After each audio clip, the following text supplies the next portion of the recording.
The first red flag wasn't the fraudulent vendor payments. It was the neon post-it note someone slapped on my office door that read Compliance Queen Crown, and I don't think it was meant kindly. That morning, I just flagged a $482,000 discrepancy in our vendor disbursements again. 4 months in a row, the same two shell companies, same padded invoices, same cozy internal approvals. I wasn't shocked, just exhausted. Fixing other people's cover-ups had become my unofficial job description. I didn't even look up when Blake, the CEO's son and walking LinkedIn post, swaggered past my desk with his cold brew and his fresh title, Chief Strategy Officer.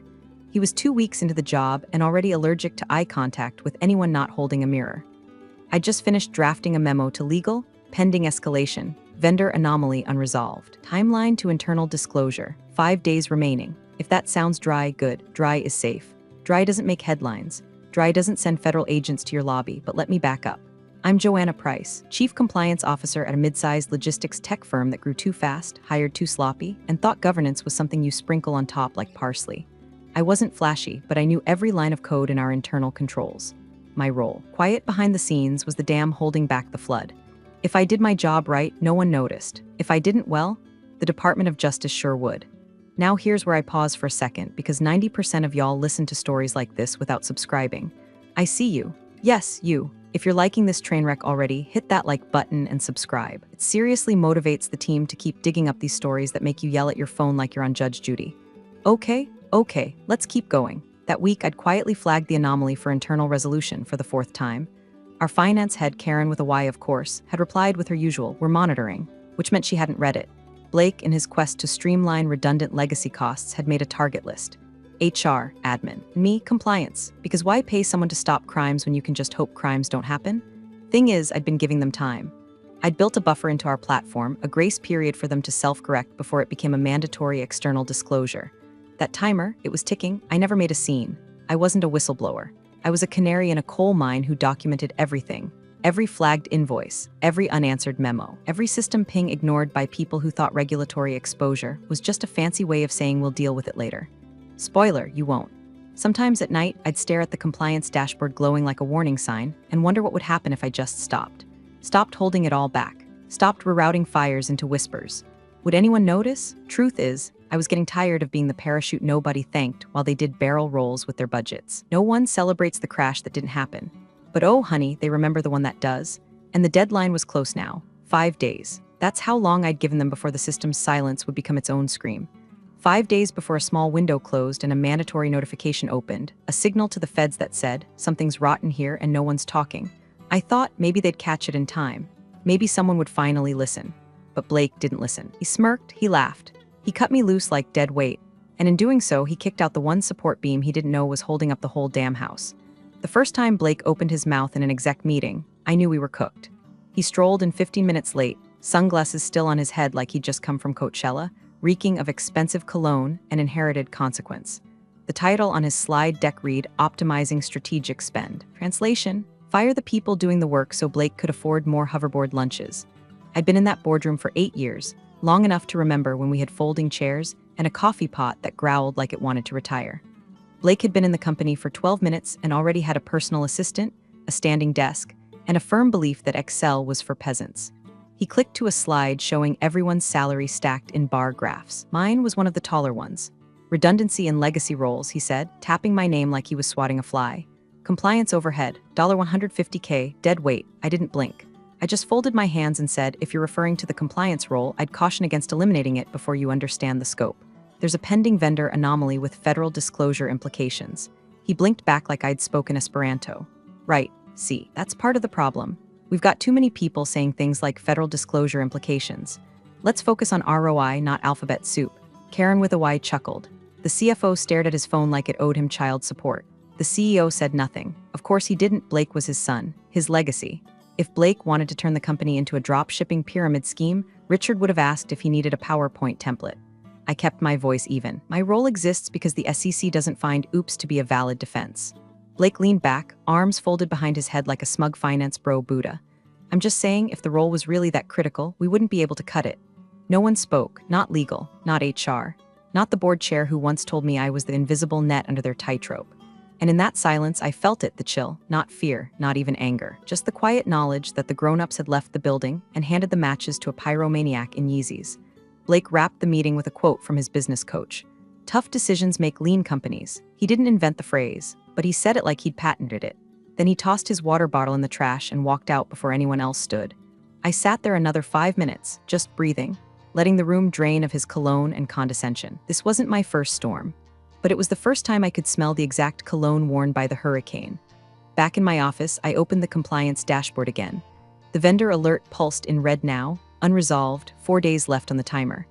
I clicked through the logs, made sure every email, every warning, every internal flag was properly timestamped and archived. Then I opened a blank memo and titled it, "To Internal Legal Subject, Reassignment of Mandatory Disclosure Role, Urgent." I typed slowly, carefully, like someone preparing a parachute that no one else knew they'd need. Because Blake, he was about to leap off a cliff blindfolded, whistling a podcast about grit. And I wasn't going to catch him. Not this time.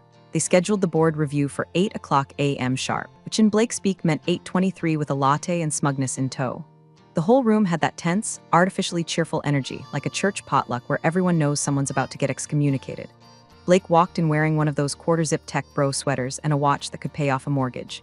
He didn't sit, he presented. Slide 1, Operational Streamlining, Phase 1. Slide 2, My Name. Effective immediately, Blake announced. We're eliminating the Chief Compliance Officer position. His voice carried that casual brutality you hear from someone who's never been told no and assumes gravity works because he said so. Redundancy in oversight.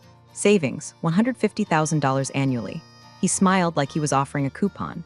A few board members looked confused. One of them, an older guy from Boston who always asked about audit trails, actually raised his hand. Wait, wasn't Joanna involved in the regulatory systems? Blake didn't even glance at me. Her role was inflated. Most of it's automated now. We're investing in AI tools to handle those workflows.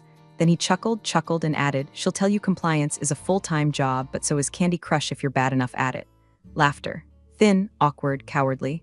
No one made eye contact with me, not even the CEO. He stared at the conference table like he hoped it might become a trapdoor. I stood, slowly. "There's a pending fraud escalation," I said. My voice didn't shake. It never did. My role includes managing the system timeline. If the workflow isn't reassigned before the next checkpoint, it triggers. Blake raised a hand like I was a waitress interrupting his podcast. "Thank you, Joanna. We've already reviewed the technical impact. You'll be fine. HR has your packet." I stared at him, not in anger. In that strange, calm way you might look at a man about to touch an electric fence after being warned 3 times. "Have you reviewed the federal statute tied to that workflow?" He gave me a wink, an actual wink, and said, "Don't worry, we'll Google it." I left the boardroom in silence, walking past the glass walls and the open-plan desks where younger staff typed furiously, pretending not to see me. HR handed me the exit envelope like it was a wedding invitation. I thanked them. They didn't reply. Back at my desk, I didn't pack photos or water plants. I logged into the system, opened the compliance console, and ran a full export, every memo, every alert, every timestamp submission linked to the vendor anomaly. I encrypted it, archived it to the legal drive, and CC'd it to internal counsel marked for audit continuity. And I revoked my own credentials. See, there's a misconception about compliance people. Folks think we cling to control, but that's not it. What we actually cling to is clarity, boundaries, responsibility, ownership, and when ownership ends, so does liability. I stood, smoothed my blazer, and walked out. No speech, no tears, no second glances. They'd cut the wire. I just stopped holding it. By noon the next day, the first email bounced. It was a standard compliance update, low priority, auto-generated, scheduled weekly. It was supposed to route through my now deactivated credentials to confirm resolution of flagged transactions. Instead, it hit a wall and ricocheted back to the system like a boomerang with bad news. No one noticed at first. The machine didn't scream. It whispered. 20 minutes later, the second alert went out, this time to the dashboard only I used. One where red turned to blinking red and blinking red turned to black. A box popped up. Escalation path incomplete. Auto report protocol begins in 24H. That line had been in the system for years. I helped write it. It was our nuclear option, not because we wanted to punish the company, but because someone needed to tell the truth when humans got too lazy to do it themselves. And now it had been triggered, automatically. Silently. Blake didn't notice. He was too busy posting a photo of his lunch, a $38 poke bowl with a caption that read, "Boss Energy. No regrets." Somewhere inside the building, a junior legal assistant opened the internal portal and frowned. The vendor fraud report, last touched by J. Price, was now locked. When she tried to reassign it, the platform asked for elevated credentials. She didn't have them. She emailed IT. IT shrugged. Didn't she leave? Legal pinged HR. Who owns this workflow now? No one answered, and the clock kept ticking. Back at home, I sat on my porch with a cup of coffee that had gone cold. Not that I noticed. I'd pulled up a local copy of the compliance flow just out of curiosity, watching the timestamps flip over like doomsday digits on an old digital alarm clock. 19 hours left. I wasn't mad. I was tired. Tired of being the fire extinguisher they broke glass to use, and then resented for making a mess. Tired of being the ghost who saved their asses from federal audits they didn't even know they triggered. Tired of watching men like Blake hold steering wheels they didn't know were disconnected. So I sat and watched the process unfold the way I designed it to. Not for revenge, not for glory, just for gravity. At the office, emails started piling up. Flags blinked. Statuses flipped. The vendor discrepancy, now officially unacknowledged and unassigned, hit its internal final notice status. That alone should have set off a dozen alarms, but no one had my access level anymore. They'd cut that wire, and they never thought to tie it to someone else. I had no obligation to tell them. My duties ended the minute Blake signed that release form with a flourish and a smirk. The second he declared me inflated. He popped the air mattress they were all sleeping on. By nightfall, someone in legal finally scrolled far enough into the platform's logs to see the countdown bar. Bright red, blinking. They sent a Slack message to Blake. Need urgent review on unresolved compliance item. Platform says 14H to federal escalation. Blake's response, lol, is that real? Yeah, Blake, it's real. And the clock doesn't care if your lunch got likes. At exactly 2:37 p.m., someone from legal finally asked the question they should have asked the moment Blake tossed my job into the dumpster fire of his reorg. Hey, who owns compliance platform credentials now? Silence. Not the quiet kind, but the kind that thickens the air. The kind that feels like holding your breath underwater and realizing no one planned for the swim back up. They pinged IT. We assumed Blake reassigned it. They pinged HR. Don't manage platform ownership. They pinged finance. We thought it was automated. The platform didn't wait. Its status alert flipped from yellow to red. Warning critical, unassigned compliance risk. 7H41M remaining until federal auto-referral. In the open plan bullpen, a junior analyst named Mia scrolled through archived memos, trying to figure out what this pending escalation was all about. She'd only been with the company for 6 months. She still brought her own lunch and actually read the onboarding manuals. She dug through the internal SharePoint and found a memo dated 2 weeks prior. 2. Legal subject. Reassignment of mandatory disclosure role. Urgent, my name on the sender line. A full summary of the vendor anomaly. Itemized bullet points. Federal statute cited in paragraph 2. Plain English. No jargon, no drama. Just a polite heads up that if no one assumed responsibility for the disclosure process, the system would interpret silence as deliberate concealment and initiate escalation. She forwarded it with a blinking subject line. Did anyone do this? No one replied. Mia clicked into the platform console and saw the countdown in real time. 06-2239, 06-2238, 06-2237. Back home. I was sitting in my reading chair, half listening to a podcast about the psychology of disaster response. I had a blanket over my knees and a tab open to the headlines. Nothing yet, but the wire was stretching. I opened my old sent folder, not because I needed proof, but because I needed closure. I found the memo Mia had stumbled onto. Rereading it, I felt like a ghost revisiting the scene of her own murder. Every warning had been there, every deadline spelled out, every workflow explained in clean, measured language. I even ended it with a line I remembered typing through clenched teeth. Silence in this case is not neutral. It is interpreted by the system as active noncompliance. Detachment washed over me, not glee, not righteousness. Just a sort of melancholy calm. I'd spent years being the quiet line of defense. Now they had to learn what the absence of a boundary feels like. A wall doesn't make a sound when it's standing. It's the crash they notice. At 7:12 a.m., the system did exactly what it was built to do. It didn't hesitate, didn't ask for a second opinion, didn't care that it was Tuesday or that some overpaid intern had yoga at 8. The compliance portal executed its auto-escalation protocol, line 228 in the workflow I'd helped write 3 years ago, back when the company still pretended to care about best practices. The flagged vendor discrepancy, unacknowledged, unassigned, unresolved, was automatically transmitted to the relevant federal agency. Timestamped, logged, packaged neatly with all supporting documents and audit trails, like a coffin with all the nails pre-hammered. The email hit the agency's internal server at 7:12:37. By 7:14, an acknowledgement had already been sent back.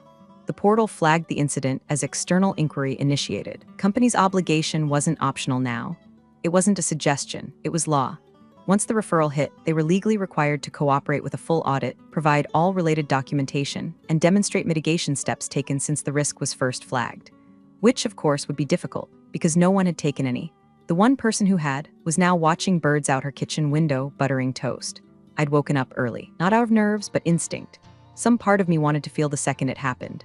When I saw the system notification hit my personal archive inbox, my legally retained blind copy from the auto-referral sequence, I didn't smile. I just exhaled, not like someone triumphant, like someone finally standing up after holding a heavy box too long, because this wasn't revenge, this wasn't sabotage, this was gravity. They kicked out the support beam. The ceiling fell. That's not malice, that's physics. I poured my coffee. It tasted better than usual. At HQ, panic hadn't hit yet. It was still early. Blake hadn't checked his email. The CEO was likely en route, still convinced his biggest concern that morning would be why his cappuccino had too much foam.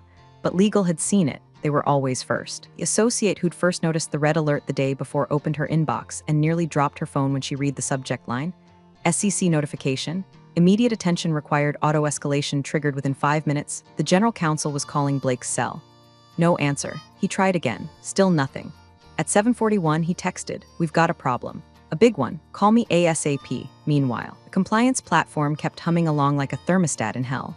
Cool, detached, unapologetic. It had done its job more faithfully than the people who were supposed to tend it. I knew how this would unfold. I'd written the steps. They'd scramble, beg IT to roll back the trigger. You can't. Wonder why the system didn't warn them first. It did. And ask who approved the protocol. They did, in Q2 of 2021, after I showed them what happens if we don't. The absurdity of it all made me laugh, but only a little. It wasn't funny, not really, just inevitable. The call came at 9:06 a.m. I was rinsing out the coffee pot, still in my robe, halfway through a crossword puzzle where every clue somehow felt like an insult. The ringtone startled me, not because it was loud, but because the name glowing on the screen was one I hadn't expected to see again. Richard Callahan. The CEO, Blake's father, my old boss. The man who once told me, "You're the brakes, we're the gas, try not to slow us down too much." I let it ring twice, 3 times, then I picked up slowly, not out of curiosity, out of closure. "Joanna," he said, breathless. "There are federal agents in the lobby, right now." They showed badges.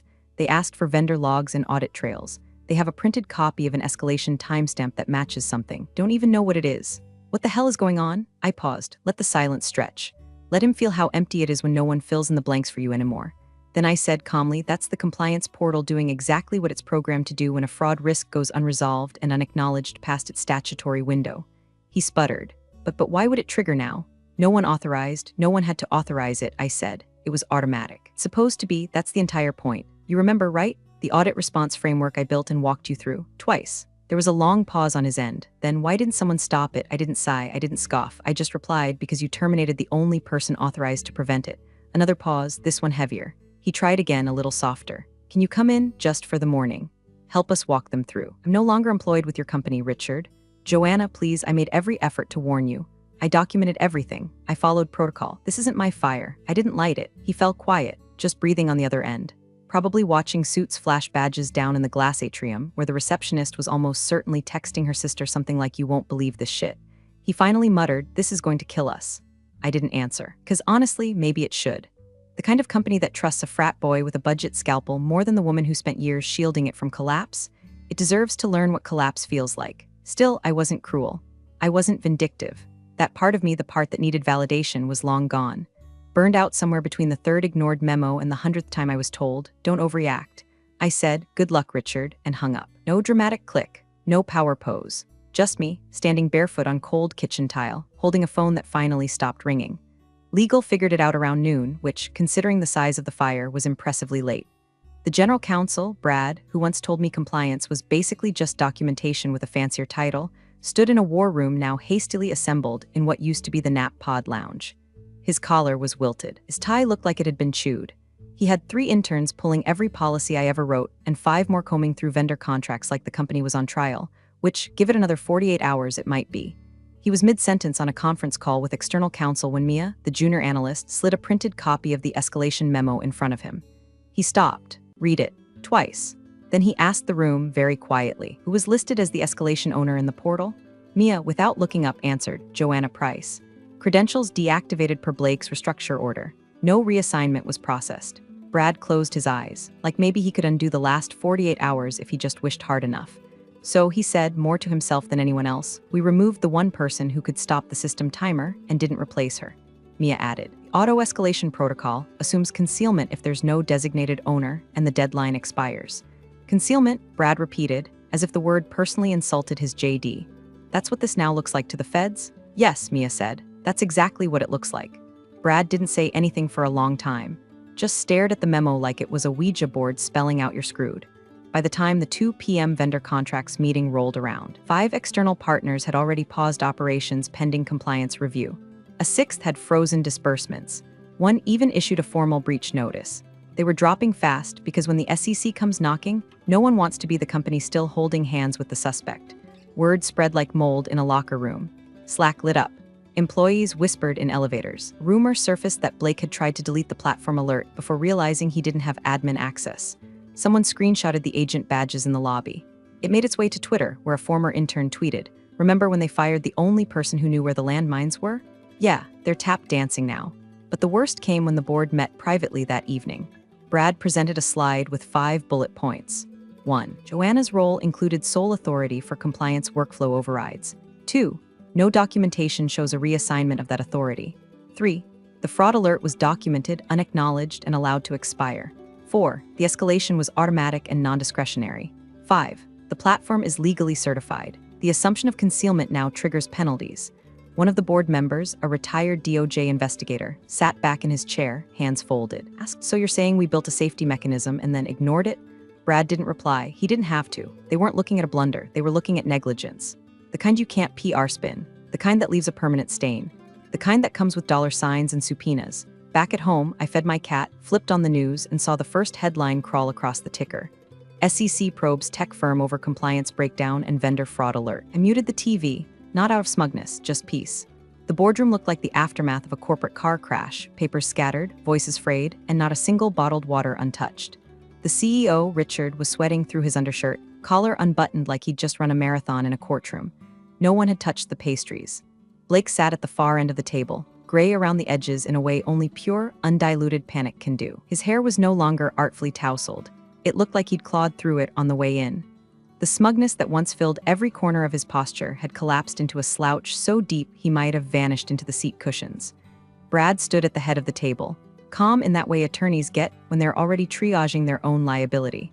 His tone was clipped, surgical. Summarize, by eliminating the chief compliance officer role without reassigning its escalation authority, you severed the internal buffer designed to prevent automatic federal disclosure. He paused to let that sink in. The silence was so thick you could have iced a cake with it. The system, by design, interpreted the inaction as deliberate concealment.